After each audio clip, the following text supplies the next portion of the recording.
Alright, today we are going to talk about hyperbolas. It says conic sections are often used to create unusual architectural designs. The top of St. Mary's Cathedral in San Francisco is a 2135 cubic foot dome with walls rising 200 feet above the floor and supported by 4 massive concrete pylons that extend 94 feet into the ground. Cross sections of the roof are parabolas and hyperbolas. In this section, we study the curve with 2 parts known as the hyperbola. Figure 9.13 shows a cylindrical lampshade casting 2 shadows on a wall. These shadows indicate the distinguishing features of hyperbolas. Their graphs contain 2 disjoint parts called branches. Although each branch might look like a parabola, its shape is actually quite different. The definition of hyperbola is similar to that of an ellipse. For an ellipse, the sum of the distances to the foci is a constant. By contrast, for a hyperbola, the difference of the distances to the foci is a constant. So, the definition of a hyperbola. Hyperbola is the set of all points in a plane, the difference of whose distances from 2 fixed points, called foci, is a constant. So, figure 9.14 over here illustrates the 2 branches of a hyperbola. There's the one branch, and there's the other branch. In this picture, there would be the one branch, and there would be the other branch. Okay? The line through the foci intersects the hyperbola at 2 points called the vertices. The line segment that joins the vertices is called the transverse axis. So the transverse axis is like this, and then you have a conjugate axis that actually comes up somewhere around in here. Here and here. The midpoint of the transverse axis is the center of the hyperbola. Notice that the center lies midway between the vertices as well as midway between the foci. All right, so if we have the center at 0, 0, these will be your formulas. And notice they look an awful lot like ellipses. The only difference is an ellipse is the sum, like they were saying, and for hyperbola, it's the difference, so it's subtracting.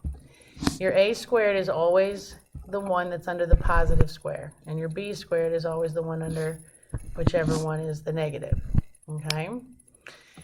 If it's under x squared, then your hyperbola will basically branch through the x-axis. In other words, it'll cross the x-axis.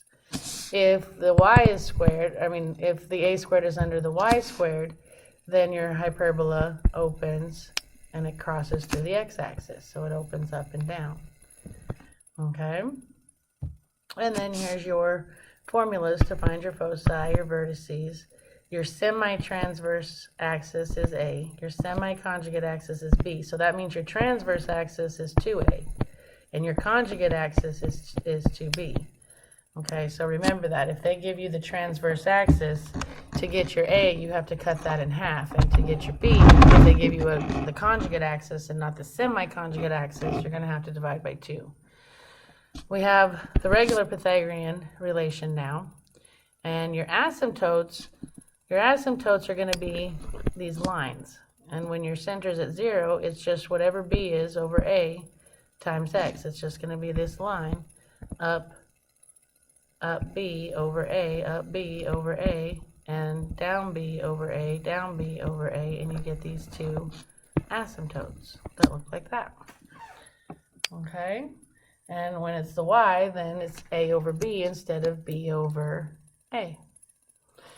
All right? Okay, so a drawing lesson. It's really, really easy to sketch a graph of a hyperbola. What you do is you sketch your line segments at x equals plus or minus a and y equals plus or minus b. This is if a squared is under x squared. Everything would be different if you're doing it the opposite way. But so what you do is, here's positive a, here's negative a. That's going to be your transverse axis. Whatever plus and minus b are goes on your conjugate axis, which would be the opposite. And then what you do, these a's, those are going to be your vertices, okay? So what you do is you do those lines, but I promise you it's always going to go right diagonally through this rectangle. And this one's going to go diagonally through this rectangle. So then you draw your asymptotes, and then your hyperbolas are going to run asymptotic to the asymptotes, hit the vertex, and then run asymptotic there. Asymptotic to the asymptote, hit the vertex, asymptotic to that asymptote. And there you go. Alright, so it says analyze the hyperbola and then graph it. We don't have a hyperbola until the other side is 1. So the first thing I have to do is divide everything by 36. That gives me x squared over 9 minus y squared over 4 equals 1. This is the positive one, this is the negative one, so this is a squared and this is b squared.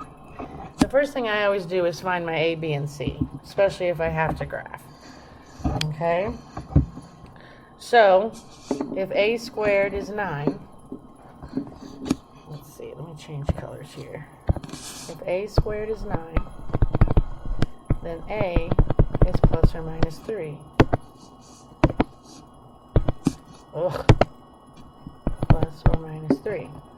My vertices are at plus or minus a, comma 0. And my vertices are at plus or minus 3, comma 0. So that means that, and I'm on the x-axis is my transverse, so I'm going to go to positive 3 and to negative 3, and those are going to be my vertices. That's also my semi-transverse axis, and that's at A, which is at plus or minus 3 on the x-axis. Again, when you do vertices in your semi-transverse, those are the same thing. You're finding the exact same thing. Okay? So now if I do my semi-conjugate axis, my semi-conjugate is B, which is plus, oops, I didn't do that one. So I've got B squared equals 4, so B equals plus or minus 2. So my semi-conjugate axis is B, which is plus or minus 2. So since this is, that means that this is going to be plus or minus 2 on the other axis, which is y. So I go up here to 2 into negative 2, and there's my semi-conjugate axis. Okay, semi-conjugate, conjugate. And what you do is you connect those and you make this rectangle. So I'm going to come over to here, down to here, through here, up here, and you see how you get that nice little rectangle in the middle. Okay, so now I got to find C. So I said that C squared equals A squared plus B squared. So C squared equals 9 plus 4. So C squared equals 13. So C equals plus or minus the square root of 13, which is approximately plus or minus 3.6, comma 0. So if I go to positive 3.6, it's right about there, and negative 3.6 is right about there. And that makes sense because my hyperbolas are going to protect those vertexes. Oops. Sorry, where did I go? There we go.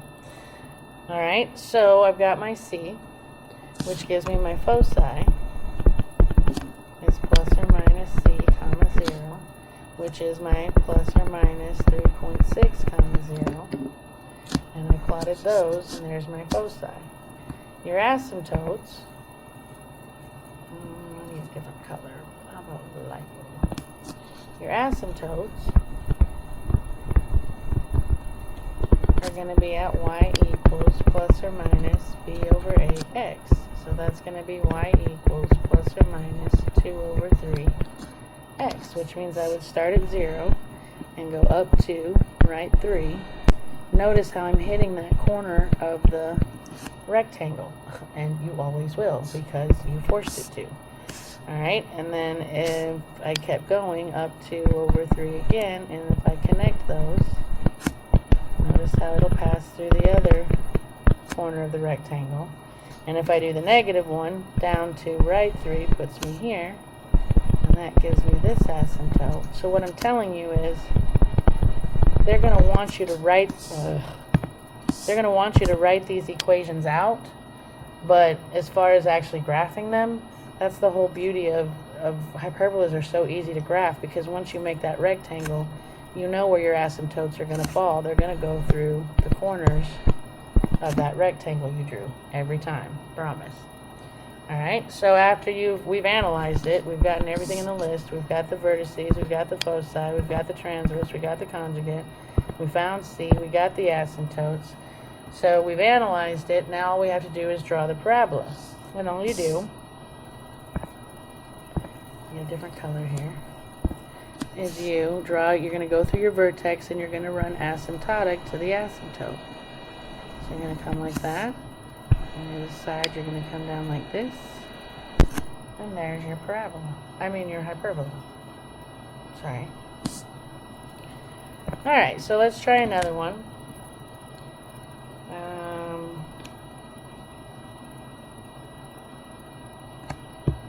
Oops. Give me just a second here.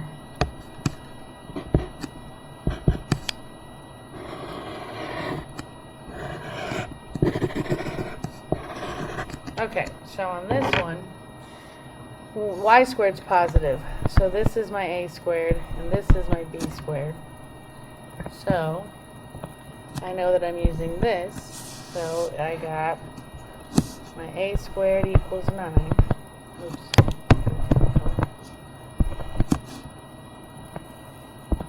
My a squared equals 9. So a equals plus or minus 3. My vertices are at 0 plus or minus a, so mine are at 0 plus or minus 3.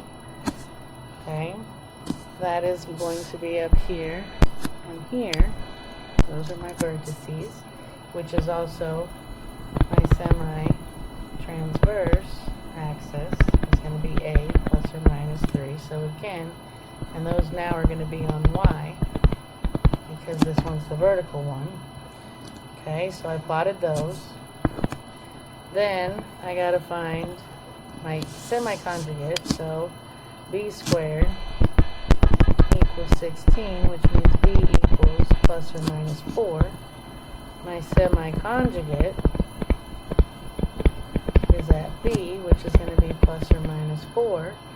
So on the x-axis, I go out to positive 4 and to negative 4, and those are going to be my semi-conjugate axis, and this one is my semi-transverse axis, so it's not actually transverse axis all the way.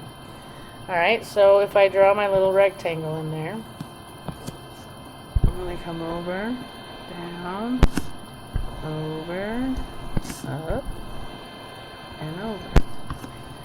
Okay, so now let's get our foci. To get our foci, we need c squared. C squared equals a squared plus b squared. So c squared equals 9 plus 16, which is 25.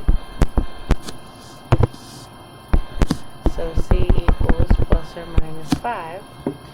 So my foci are at plus or minus c0. So my foci are at plus or minus 5, 0. So my foci is going to be here and here. Okay, and then we need our asymptotes. And my asymptotes, I did purple, didn't I? I did blue. Light blue. Okay, so my asymptotes, in this case, are going to be y equals plus or minus a over bx. So I'm going to get y equals plus or minus 3 over 4x. And again, you can plot it if you want, but I know that this asymptote is going to do this, and the other one is going to go through these points. So there's my asymptotes. I've analyzed the hyperbola. I've got all the stuff, so now I just got to draw the curves, and you're going to go asymptotic, hit your vertex, asymptotic, asymptotic, hit your vertex, asymptotic. And there's my hyperbola. Okay? Alright, so now they're going to give us these little clues that we have to figure out. And this one, we just happen to find an equation. I put a graph on these just because sometimes I need to visualize it to see it. But again, if we're not graphing, I didn't put it there so that you have to graph. I put it there in case you needed to plot something to see. Alright, so since this is my x coordinate, I know that I'm using the x squared over a squared minus y squared over b squared equals 1. So that tells me that whatever foci they gave me, this is plus or minus c0.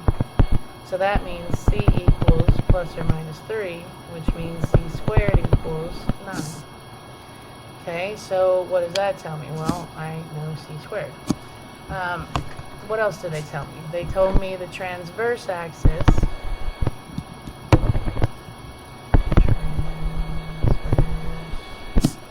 has a length of 4. So the semi-transverse is half of that, which is going to be 2. And my semi-transverse is a. So a equals 2, which means a squared equals 4. All I need is to figure out what a squared and b squared are to write an equation. So I've got a squared, and I've got c squared. Why do I need c squared? So that I can find b squared. So my Pythagorean relation says c squared equals a squared plus b squared. So 9 equals 4 plus b squared. So b squared equals 5. And now that I have a squared and b squared, I plug them in, and I have x squared over 4 minus y squared over 5 equals 1. And done. Okay? Alright, this one they gave me foci at 0 plus or minus 3. So this is through y, which tells me I'm doing y squared over a squared minus x squared over b squared equals 1. So foci is 0 plus or minus c, which tells me that c equals 3, which means c squared equals 9. It says that the conjugate axis has length 4, so the semi-conjugate is half of that, which would be 2. And my semi-conjugate is b, so they're telling me b equals 2, so b squared equals 4. All I need now is a squared, and I got my equation. So my Pythagorean identity says c squared equals a squared plus b squared. So 9 equals, I don't know, a squared plus 4. So a squared equals 5. And I've got a squared and b squared, so I have y squared over 5 minus, don't do plus, that'll be an ellipse, minus x squared over 4 equals 1.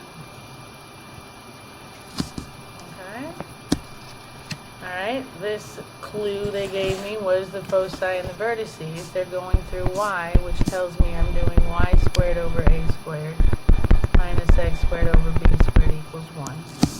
So foci is 0 plus or minus c, which means c equals plus or minus 3, so c squared equals 9. Vertices are 0 plus or minus a, so a equals plus or minus 2, which means a squared equals 4. To find b squared, I do my Pythagorean identity, so I have c squared equals a squared plus b squared. So 9 equals 4 plus b squared. I like this 5, don't I? So b squared equals 5. So I have y squared over 4 minus x squared over 5 equals 1. Alright, you try this one. Find the vertices and the foci. Hit pause. Come back when you're ready. And did you get 1, hopefully? Alright, a squared is under the positive, b squared is under the negative. So if a squared is 16, then a is plus or minus 4. If b squared is 65, then b is plus or minus the square root of 65. So to find c, I have c squared equals a squared plus b squared. So c squared equals 16 plus 65, which is 81. So c equals plus or minus 9.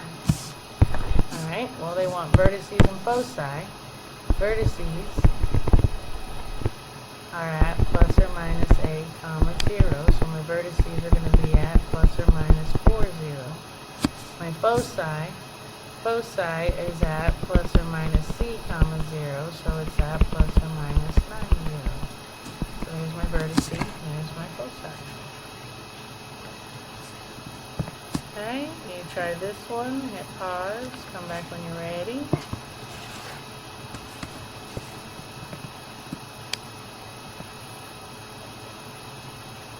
And hopefully you got 2. Alright, my job here is to write an equation. I've got to figure out a squared and b squared. I know since the parabolas are cutting through x that a squared is under the x squared. Minus y squared over b squared equals 1. So let's see what they gave me. They gave me the foci, which is plus or minus c comma 0. So my foci are at plus or minus the square root of 34, 0. Oh, I already knew that. Yeah, plus or minus the square root of 34, 0, which means c equals plus or minus the square root of 34, which means c squared equals 34. Well, how am I got c squared? I need a squared and b squared. Well, I can see from the graph the vertices. My vertices are at plus or minus 2, 0. My vertices are plus or minus a 0, which means a equals plus or minus 2, so a squared equals 4. So now if I do c squared equals a squared plus b squared, I have 34 equals, wait a second, what am I doing? Oh, because I'm just wrong. That's plus or minus 3, so that's 9. So that's 9 plus b squared. Minus 9 minus 9, b squared equals 25. There's my a squared, there's my b squared. So my equation is x squared over a squared minus y squared over b squared equals 1. That's right. Okay? Alright, you try this one, hit pause, come back when you're ready.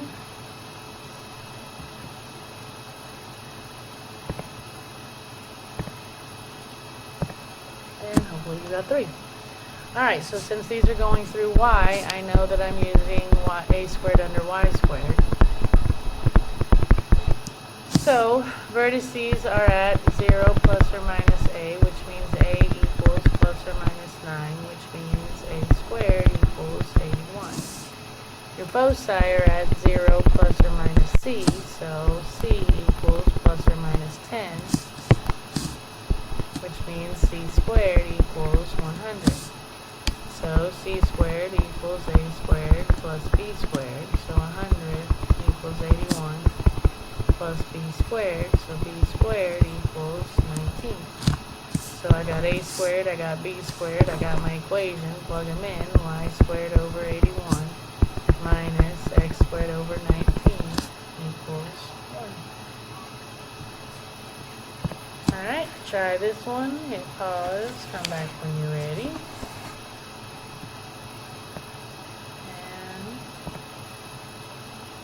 Hopefully you got 1. Alright, foci, we're going through x, so I know that a squared has to be under x squared. This foci is plus or minus c 0, so c equals plus or minus 8, so c squared equals 64. We have a transverse axis with length 12, so semi-transverse is going to be half of that, which is 6. My semi-transverse is a, so a is 6, which means a squared is 36. So now to find b, I do c squared equals a squared plus b squared. So I have 64 equals 36 plus b squared. So b squared equals 28. Plug them in, x squared over a squared minus y squared over b squared equals 1. Alright? And the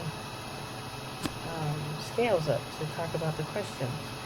We are at homework, so happy homeworking.